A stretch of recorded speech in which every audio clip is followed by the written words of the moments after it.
Isang mapagpalang araw ulit sa ating lahat mga kabakerd. So pasensya na po kayo at hindi na ako nakakapag-layout ngayon. Hindi na ako nakakapunta sa dagat. Kaya wala na tayong mga upload na long video, mga mini adventure. Ang hirap pala pag mag-isa na lang sa bahay. Wala nang katuwang sa pag-aalaga ng mga bata. Kaya sa ngayon, ito muna tayo. Palaba-labada lang muna.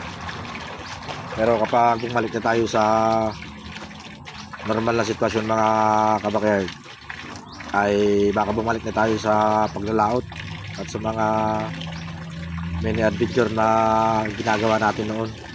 So maraming salamat sa patuloy pa rin na sumusuporta sa akin.